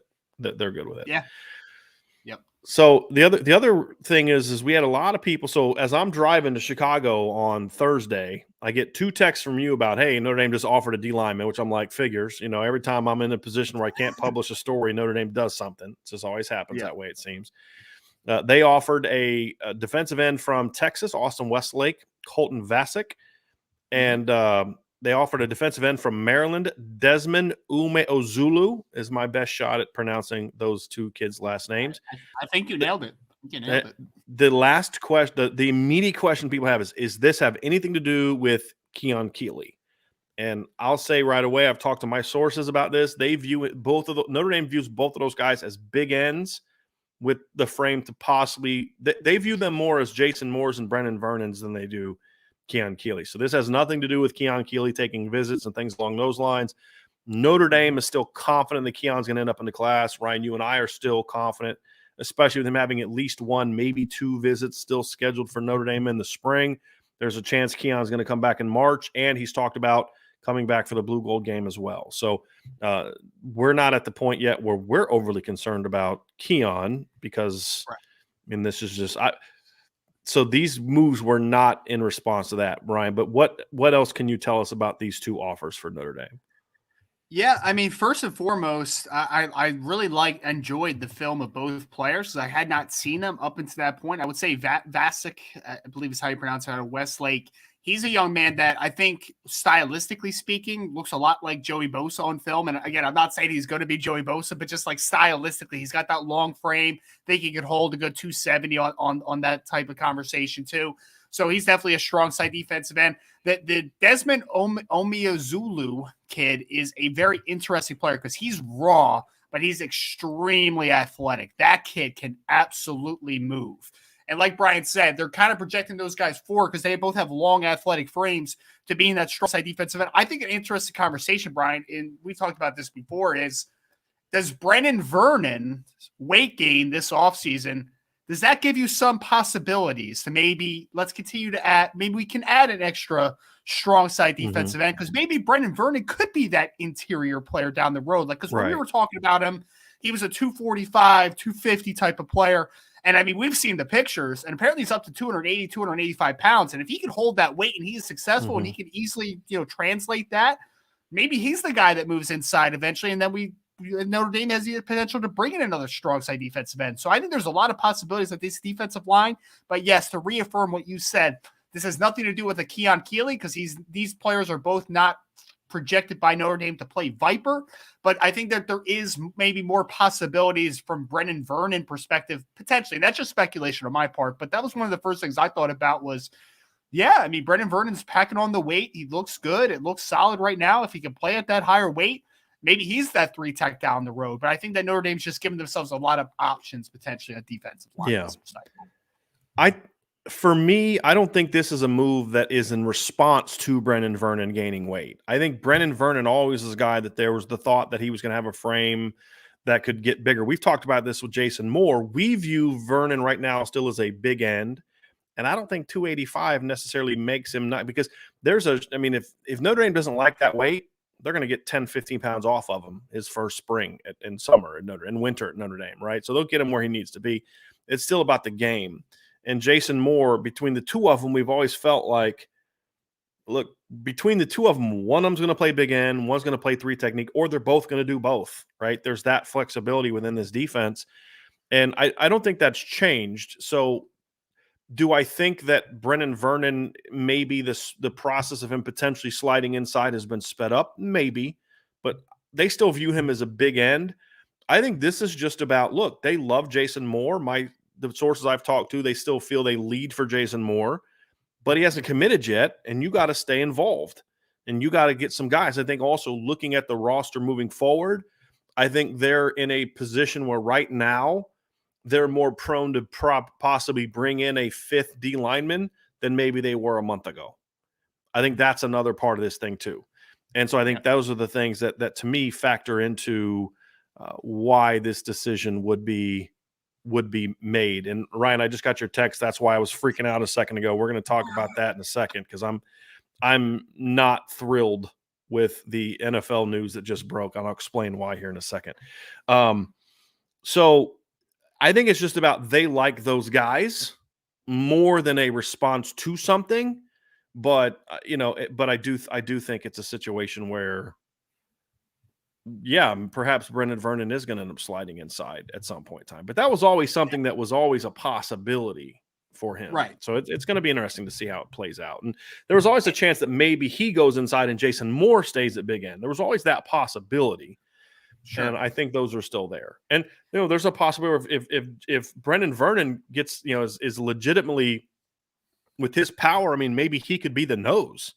I mean, that's the other thing too, is like, it's not just three technique. It's the way that they play this defense. I mean, there's need for a 285, 296.5 powerful, big, heavy-handed nose guard to be a penetrator and a playmaker too.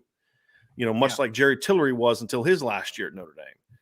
So with Brendan Vernon, it's like, where's he going to play? And my response is always, from now on, is always going to be D-line. Yeah, but where? D-line, right? Like you're going to find a home for Brendan Vernon somewhere, Sure. and you let his body naturally do what it's going to do. You don't arbitrarily force weight on him. You don't arbitrarily force 30 pounds off of him.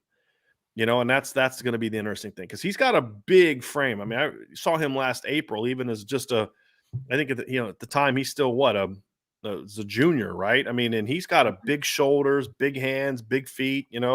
He was a kid who, I always thought he was going to be at least 275, 280, but it's, can he move well enough? Because I think that's the thing, Ryan, is people get too obsessed with he's 285 now, that means moving him inside. No, it means it's about how he plays, how he moves, right? And Riley Mills is 285, and I think he needs to be on the edge, because that's where his game, his athleticism is ideally suited. So that's it. That's kind of where we are there. Two quick notes, if I can, Brian, just about the two offers. So, of course, Desmond is out of Maryland, and we have talked a lot about Notre Dame needing to get into the Maryland, D.C. area, right? So that's another conversation. They're already targeting Jason Moore, who is right there in Maryland, and we're talking about in that same area is Devin Houston, another player that is on Notre Dame's board as well. All on the defensive line, all in that relatively in that same ballpark. So trying to get into Maryland for Notre Dame is a big necessity and a big priority, we think, moving forward. And then you also talked about, of course, Westlake with Vasek. So Westlake, of course, is a Notre Dame target at wide receiver, Jaden Greathouse. So just a quick note there. They are teammates. And Vasek, his father is actually a coach on the staff at Westlake, and he is a Texas alum. So just wanted to play football at Texas. So just wanted to throw in a couple of those notes, just a couple layers to consider about a couple of the guys that were just offered by Notre Dame. All right, so that's kind of the recruiting news. We'll have hopefully some more on Dante Moore here coming over the next week in regards to possibly setting up a visit. But obviously that's obviously still a work in progress. So I want to get to some questions now, Ryan. And we have a few questions coming in, so I want to get to those. Sure. And they're going to be kind of back and forth between recruiting and team and combine and stuff like that. So did you start this one from Michael Campbell about James Conner? Is that one that you wanted to pull up? Yeah. Okay. Yeah, I just wanted to touch on this real quick. Because obviously we're talking about, this is when we were talking about Kyren Williams running the 4.65 at 194 pounds. I just wanted to pull this up because James Conner was 233 pounds when he ran. Wasn't he like over 6 feet tall? Yeah, he was like 6'1" and a quarter, I think, and 233. So not a great comparison there. Right. I just wanted to point that out because they're just very different size profiles. That's all I just wanted to point out for that one. Yeah. And that's, that's the kid from Pitt, right? The kid that had, what do you have, cancer, something like that? Lymphoma, I think. Lymphoma, yeah. There you go. Anthony Shea with a super chat. Thank you for this, Anthony. My last super chat was for the snowblower. This one is for gas. Thanks, guys. You're the best, FJB. $19.99. That'll give me what, about a half a tank of gas now, or a quarter tank of gas now. I mean, that's not, it's about what it's going to be per gallon here pretty soon. Here we go. Tommy Guns. So instead of asking about Dante's commitment effect on 2023 receivers, how much of an effect will it have on 24 and 25 receivers? I mean, if he's as good as we think he is, it'll have an impact on all of them. I actually think that on 2024, I actually think the quarterback that's going to have the biggest impact on 2024 specifically is Tyler Buchner. The reason I say that is because Dante will have an effect to a degree, but at some point in time, Notre Dame's got to show that, hey, our pass game's legitimate, right? Like, you can ride the Dante Moore coattails for the 2023 class, but if you go out there this year and you don't throw the ball very well, it's not gonna matter a ton to receivers. They want to see it at the end of the day. They want to see it. So I think Tyler Buckner's the guy that can have an impact on that. But yeah, I mean, look, Dante Moore's impact on recruiting doesn't end in 2023. Just like Jimmy Clausen in 2017 didn't only impact 2007. Excuse me, not 17-7. You know, the next year in 2008, it's Jimmy Clausen was a big reason they went out the next year and got Kyle Rudolph, a 5-star tight end, Michael Floyd, a 5-star wide receiver. At the time, trying to think of the other receiver, I'm trying to remember. Deion Walker was a top 100 recruit. They beat Penn State for him. You know, you went out running back. You had Jonas Gray, who was a top 100 recruit that year. You know, you went out and got some really good football players, a lot because of the impact of having Jimmy Clausen. You know, it's partly why you got Sierra Wood, who at the time was when he committed to Notre Dame, was a borderline 5-star player, ended up being a top 100 guy, but from California, and had an impact on getting him as well. So, getting Jimmy impacted Notre Dame's recruiting for the next couple of years. And I think Dante will have a similar effect. I think Dante will be more of a Pied Piper as a recruit than Buckner was, because Tyler's not playing as a senior hurt his rep, the COVID thing. Because you got to remember, during his recruitment, he couldn't be out on the road going on visits and meeting all these kids at all these camps. A lot of that stuff got canceled. He couldn't be on campus for recruiting visits. His whole senior year, Notre Dame couldn't host recruits because of COVID, right? At games. That's a big time where these kids bond. So I think that hurt Tyler's ability to be a Pied Piper recruiter as well as him not playing his senior year. I think we've said it all along, Ryan. Dante Moore is the guy that he's the Pied Piper when it comes to offensive recruiting and defensive recruiting. If Notre Dame gets Dante Moore, I mean yes. You know, it's if you land him, the rest will follow. There's no doubt in my mind.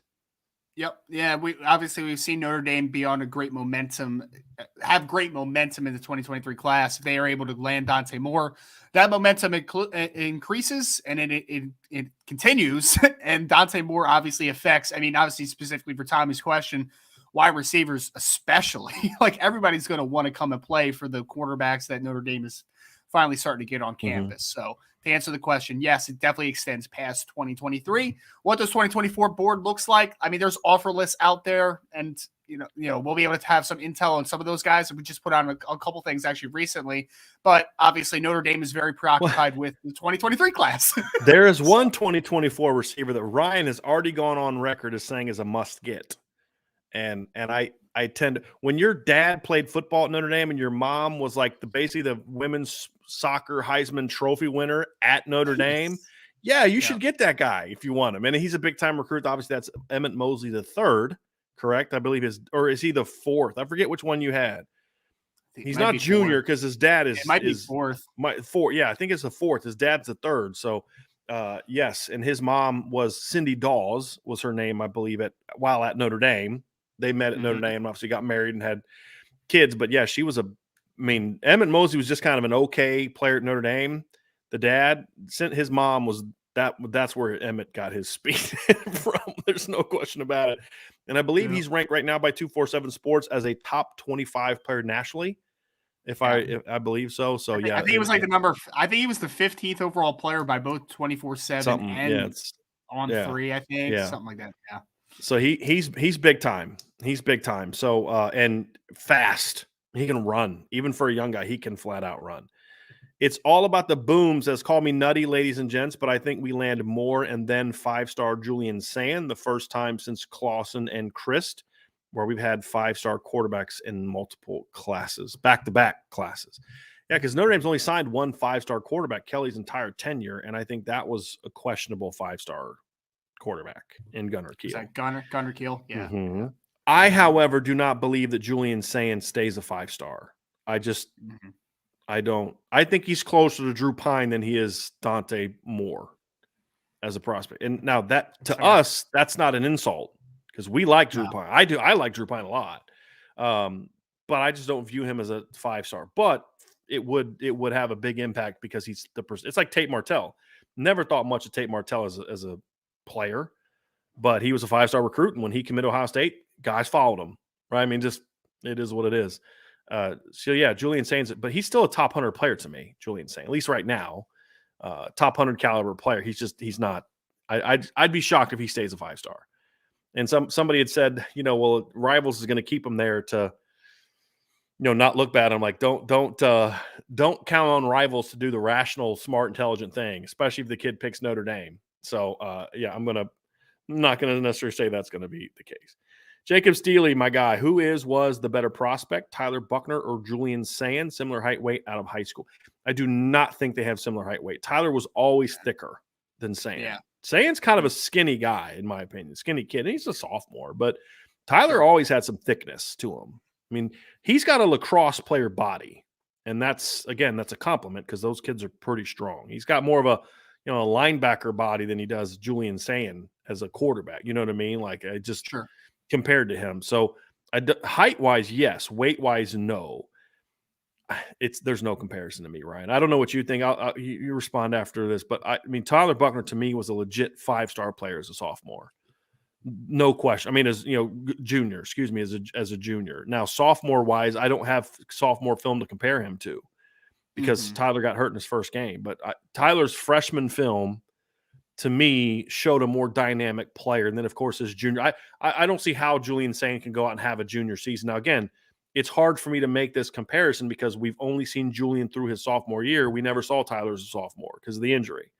But I have a hard time believing that Julian Sayin goes out there as a junior and looks as good as Tyler Buchner did as a junior because they're just different players. Julian is a guy that can move around. He's mobile and agile, but he's not going to go out and run for 1,600 yards and 28 touchdowns, in my opinion. Tyler was a more dynamic all-around player, in my opinion. And I like Julian, but Julian Sayin to me is more Drew Pine than he is Tyler Buchner in style and ranking, in my view. What are your thoughts, Ryan? Yeah, I mean, the only context I remember of Buchner, like you said, obviously with the senior season being canceled, is I remember his junior film, which was dynamic, to say the least. And obviously, again, size, a little bit thicker of a player. It's hard for me to compare him, though, because obviously I'm talking Julian Sayin's highlights that I've seen from a sophomore year comparative to Tyler Buchner's as a junior. So it's imperfect. I will say, though, I mean, Tyler Buchner's just a more dynamic athlete. Like, there's just no doubt in my mind. And I also think that Tyler Buchner, arm strength wise, is right. I mean, probably better. It's at least a conversation between the two. So I like Sayin as well, but I would defer to Tyler Buchner. But let's revisit this after Julian's junior year, because then I'll have a more apple to apple comparison, comparative to apples to oranges right now. Jacob also asked if Kevin Austin came back in this is for you, Ryan.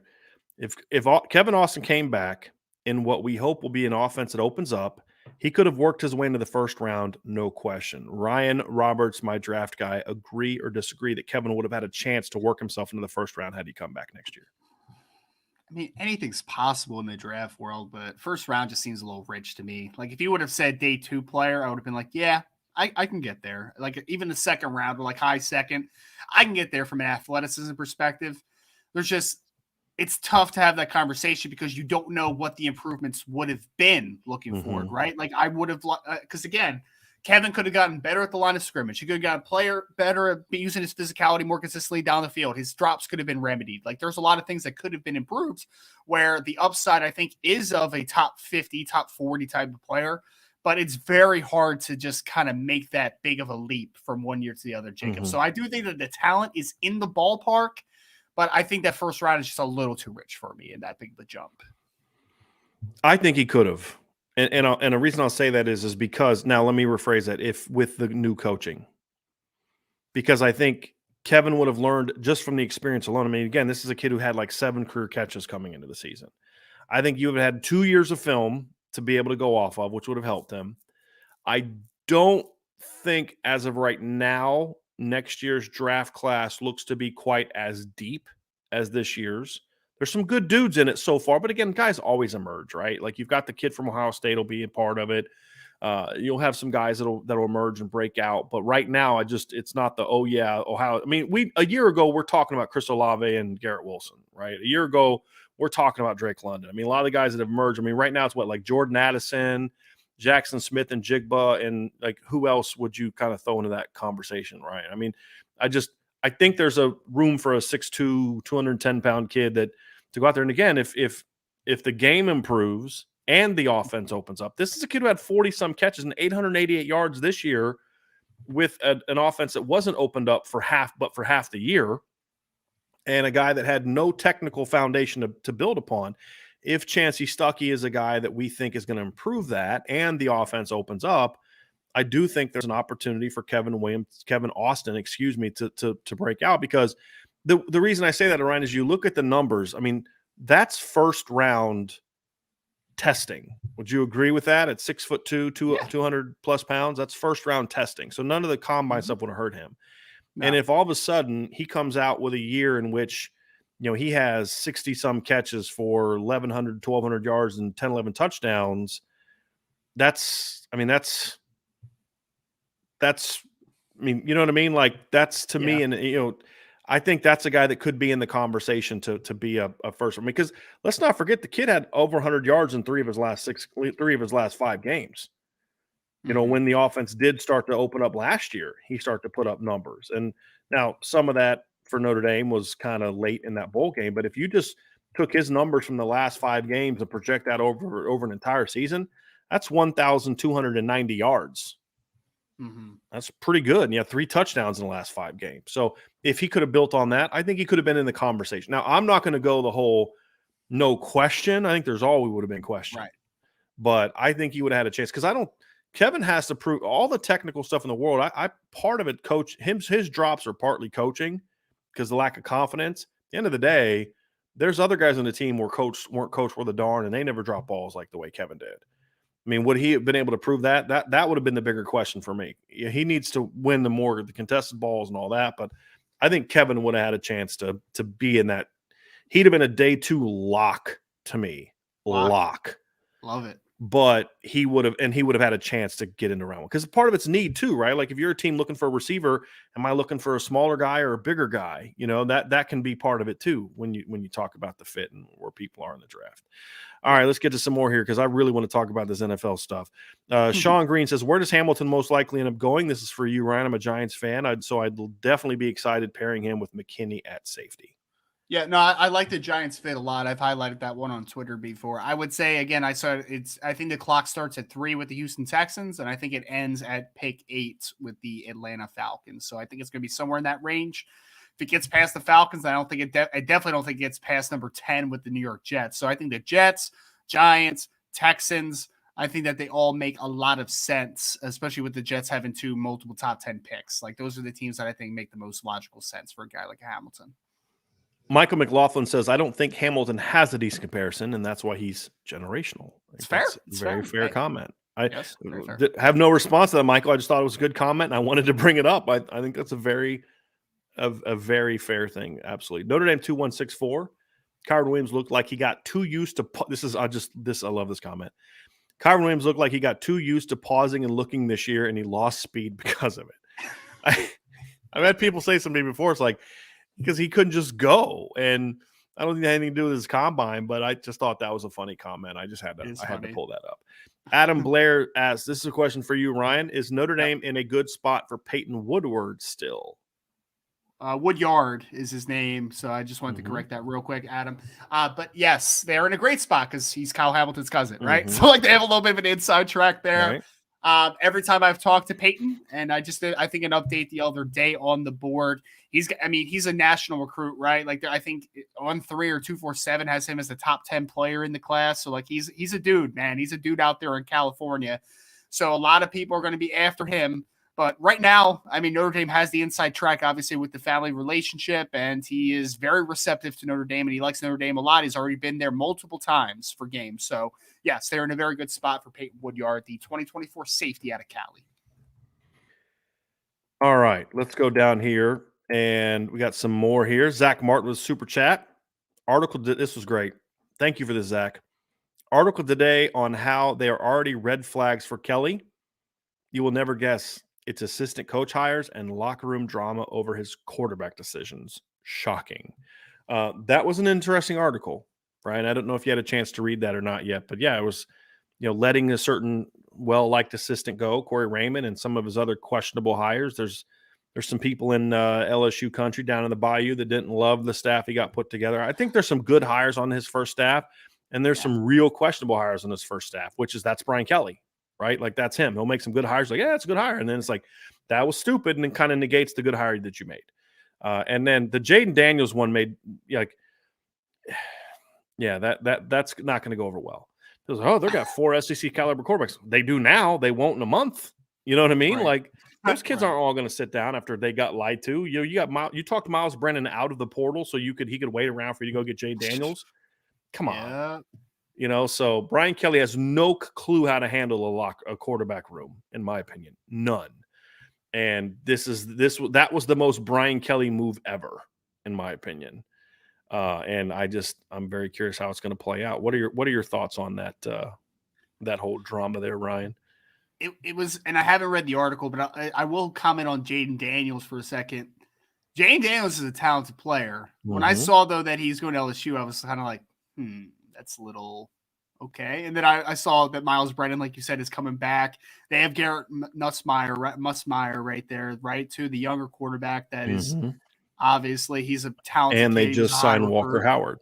And they just saw Walker Howard, so it's getting a little crowded there, to say the least. And yeah, I agree. It's a bad look if you talked Miles Brennan to come back and then you take a transfer like that. It's not a great look. It's not. So that's the only. I didn't see the full article, but just yes, I do think that it's a little bit of a weird situation bringing in Jaden Daniels. I do like him as a player. I do like him as a talent, but I don't know what the situation. I don't know if it's the right situation for him. He's got a lot of improvement he needs to make as a player.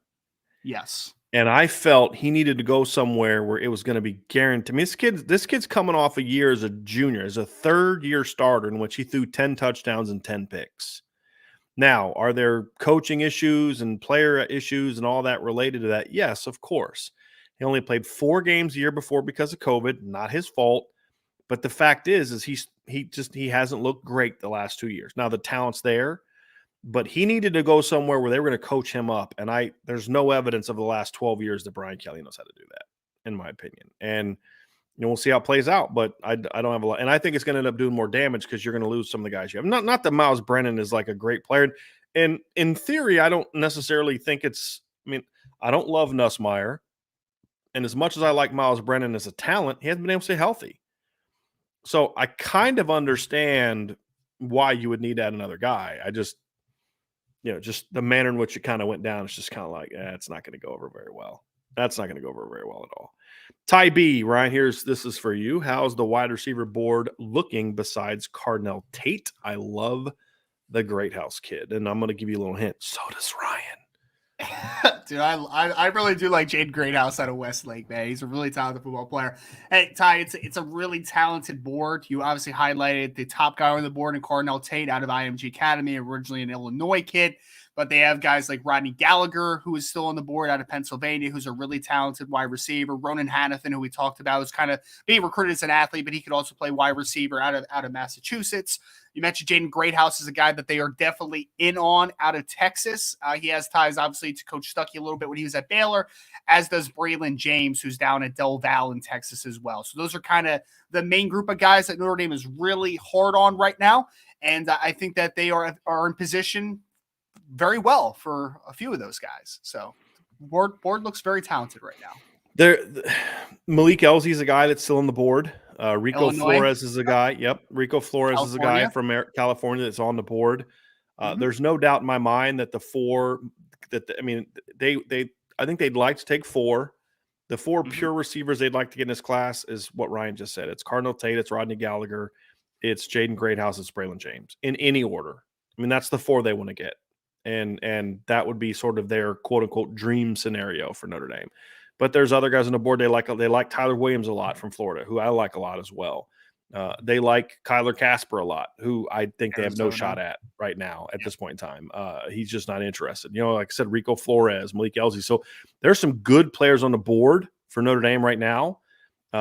It's just about closing, and that's what's going to be so important when it comes to being able to close out on Dante Moore. I mean, if you do that, then you have a shot at getting that class.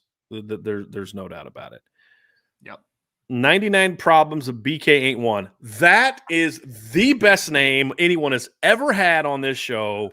That is phenomenal. I don't know what your name was before or if you're new, but first of all, if you've been on here for a while, I'd love to know what your name was beforehand, but that is the best handle that anyone's ever come up with. 99 problems of BK ain't one. That is beautiful.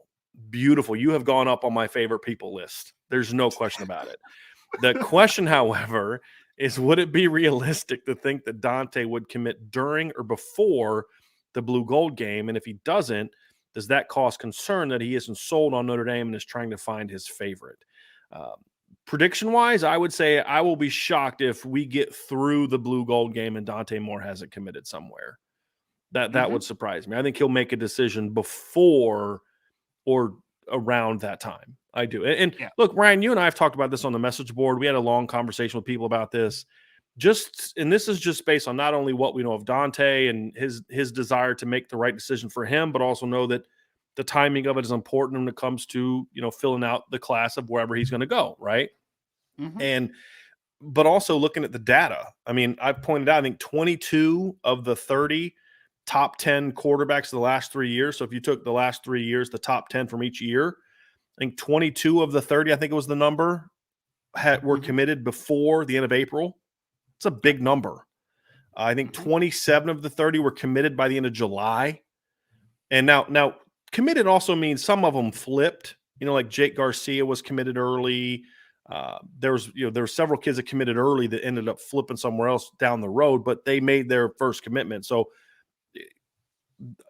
all of that leads to me believing that Dante will make a decision by the end of April. How about that? Probably will be a little bit better way of putting it. Whether it's late March, early April, late April, he hasn't made a decision on when he's going to commit yet. I mean, he hasn't. So I'm not telling you when it's going to happen. I'm just saying, based on what I know of Dante, some of the intel I have heard, and then just looking at the data, top 10 quarterbacks decide soon because they understand they're the ringleader for whatever class that they're going to be surrounded by. And Dante gets that. So very good question.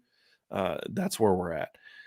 Yep. MW Jr. says, Brian, you have mentioned in the past that you don't see teams taking top quarterbacks in consecutive years. How is USC able to do so? I'm trying to find out who you're referring to in regards to USC doing that. Ryan, do you have any insight into who he's referring to? Because I know that they got I'm trying to look up their class. JT Daniels was a 5-star, right? Right. But in back-to-back years, I'm trying to remember back-to-back years that they've done that. They didn't do that last year because they had Devin Brown committed last year, but Devin Brown wasn't a 5-star kid at the time. They got the year before, they got two top quarterbacks in the same class. I don't think either were 5 stars. That's Jackson Dart and Miller Moss. And 2020 was that was, I'm trying to think who their quarterback was in 2020. He just said, Brian, in the chat, he just said back in the Carson Palmer days. Well, that's a different era. And number one, I don't think Carson Palmer was around when there was 5 stars. So that's a little bit different. Don't believe Matt Leinart was considered a 5 stars. Very good. But again, if your example is 30 years, is from 25 years ago, right? Or 20 years ago, that's you're kind of making my point, right? I mean, you can point to something that happened in the last 5 years. It just doesn't happen often. And you can look at USC and say, hey, USC, had some good recently, but they've never back to back. And part of the thing is you go out and you could technically say that they got 2 5 stars in one class. If some people viewed Jackson Dart that way, they got Jackson Dart and then Caleb Williams transfers. Well, what happens to Jackson Dart? He transfers out, right? He's already gone, right? And that's the problem. Clemson didn't do back-to-back 5 stars. You could say Ohio State did, right? Quinn Ewers in one class and then Devin Brown in the next, but Quinn Ewers is gone. He's already transferred, right?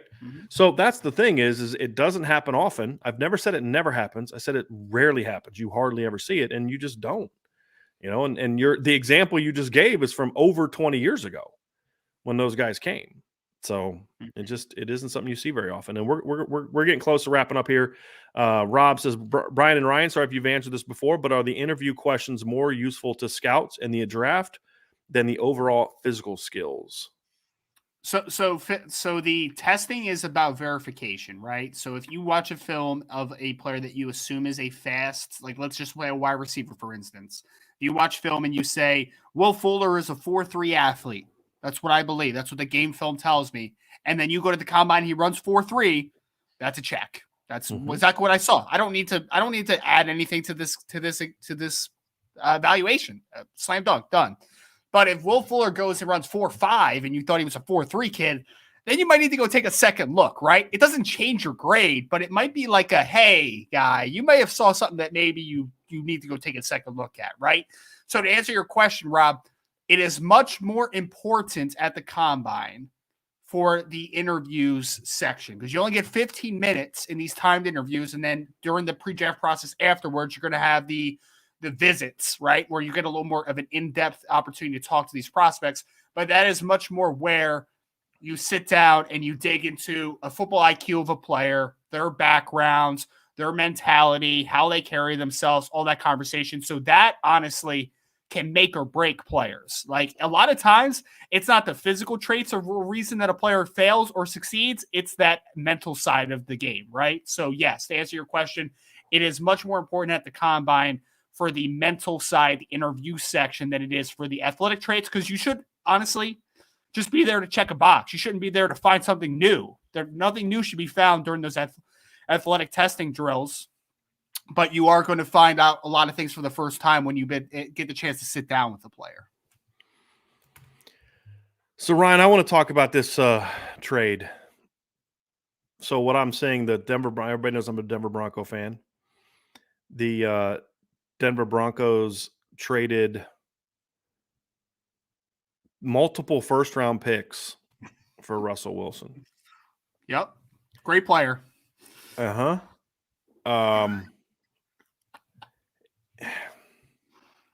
Okay, so let's begin. I don't watch a lot of NFL. Mm-hmm. I didn't watch Russell Wilson play a single game this year. I'm only going off of the stats. Didn't have a great year, but I mean that can be you tell me, Ryan, that can be a byproduct of a bad team around him, right? 2 years before, great numbers, right? 40 touchdowns and 4,200 yards in 2020 and over 4,000 yards, 31 touchdowns, only 5 picks in 2019. So you could say, hey, look, that was a bit of an anomaly year, right? This year was. You tell me, Ryan, if I'm wrong here. Mm-hmm. Here's my issue. Number one is Russell's 33 years old, and you gave up multiple first-round picks for him. It's no guarantee that Russell is going to continue to is going to ascend. It's not a given to me that he's going to get back on track because he's on a quote-unquote better team, right? Number one. Number two, everybody acts like Denver was a quarterback away from being a Super Bowl contender. If they were a quarterback away from being a Super Bowl contender, they still would have at least made the playoffs this year, right? Teddy Bridgewater's not so bad that a team that is a Super Bowl team everywhere else is going to still not even make the playoffs. I mean, am I misguided here? You think they'd at least made the playoffs? I mean, as many teams that make the playoffs now, you could at least go 9-8 and get a wild card bid, So I don't think. I mean, you still gotta, you're still going to stop. With all due respect to Russell Wilson, you're in a division that's got pretty good guy in Pat Mahomes and Justin Herbert. It's not like those teams you're competing against have bums at quarterback and Russell Wilson just automatically makes you this phenomenal team, right? You just gave up 2 first-round draft picks, and you have plenty of holes on your roster, in my opinion. Linebacker, hot mess, right?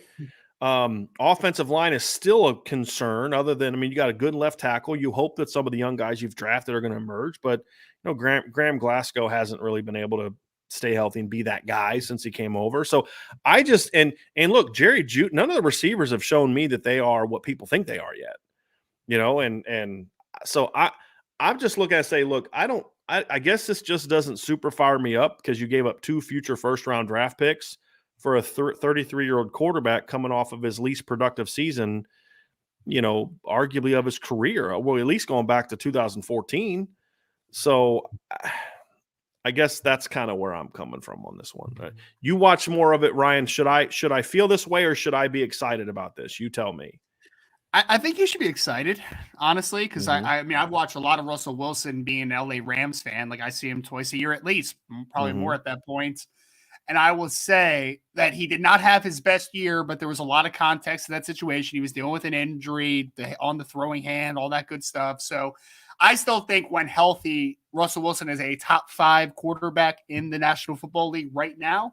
And I think 33 years old is not it's not a big determiner anymore, man. Like guys are going in well into their late 30s at this point. Some guys into their 40s. Some are. Well, yeah.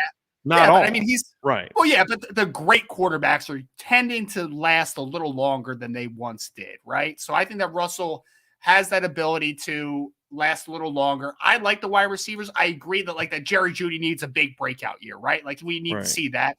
But they've wasted Cortland Sutton the last couple of years. I know, but I mean, that's where the quarterback impact. I think the bad quarterbacks hurt him. Sure, I agree. More than other guys. Yeah. And I would say that, yes, the offensive line, so you need to figure some stuff out, but Russell Wilson immediately makes that look better, right? He does that. The run game, I think, is good in Denver with Javonte Williams moving forward. Maybe Melvin Gordon comes back, but I think that your run game is going to be good. I hate the term quarterback away as a cliche just in general for the most part, because I think it is very overused at times.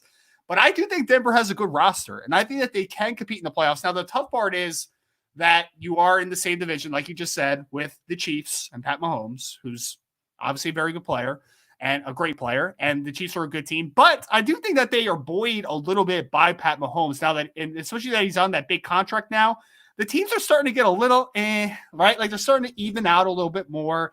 The LA Chargers, I really like Justin Herbert, but we have to still see them take that next step yet. Like we haven't seen that yet. They were still already significantly better than Denver this past year. Sure, but I think that this takes you into an atmosphere where you can compete for being the best in the division. And you're the best in that division potentially, you could win a Super Bowl. It's a really good division. So I think it's possible, man. I do. The thing you talk about his age, here's the other thing you have to take into account. A lot of these guys that have played deep into their careers are pure pocket passers. I mean, Aaron Rodgers has played how many more years, right? He's played 213 games compared to 158 for Russell Wilson, or for, you know what I mean? In 158 games, Russell Wilson has 846 attempts for over 4,000 yards. In 213 games, right, 206 starts, Aaron Rodgers has 685 attempts and 3,300 yards. And that doesn't even count all the hits he's taken as a scrambler, moving around. I mean, that's, as a Bronco fan, that's why John Elway maybe aged a little bit, earlier in his career, because he did run so much and play so much. So he's not your typical 33-year-old, and I hope he bounces back. I like Russ. I think Russ is a good football player. It's just that I'm at the point now where it's like 33 years old, multiple first-round draft picks. It has me a little bit concerned, but I would love it if it works out, because I like Russell Wilson personally. He's someone who's always kind of worn his faith on his sleeve and has never shied away from that, and obviously I respect that. He's taken some stances at times that weren't popular, but he stuck to them, and I like that. And I think he's a really talented player. I just have concerns about whether he's going to bounce back from last year, and whether or not at 33 he's worth giving up multiple first-round draft picks. And I kind of feel like Denver maybe panicked a little bit. And I'll be honest with you, part of it too is I like Drew Lock, and I never felt like he got a fair shot. I think Vic Fangio kind of ruined his career, and I was kind of hoping Denver missed out on some of the bigger name guys so they could keep the first-round draft picks and then go out and give Drew Lock a shot. I would have liked to have seen him get a shot, but he didn't. And so it is what it is. But I hope Ryan is right. I hope this is ends up being a great one for Denver, because it'd be nice to see them have some success. So, but that's going to do it for today's show, everybody. Thank you so much for joining us. Remember, before you leave, hit the like button, hit the subscribe button, hit the notification bell, share this podcast, check us out at irishbreakdown.com. Join the message boards at irishbreakdown.com. If you're listening via podcast, give us a 5-star review. And of course, check out all the merch and all the stuff, the goodies we have down below. So everybody have a great rest of your day. We'll have more to say about recruiting and other topics on the Irish Breakdown message board. So as my guy Mace AK says, join the message board where we can keep this talk going. So for Ryan, I'm Brian. Thank you all so much for being with us today and for joining the Irish Breakdown podcast.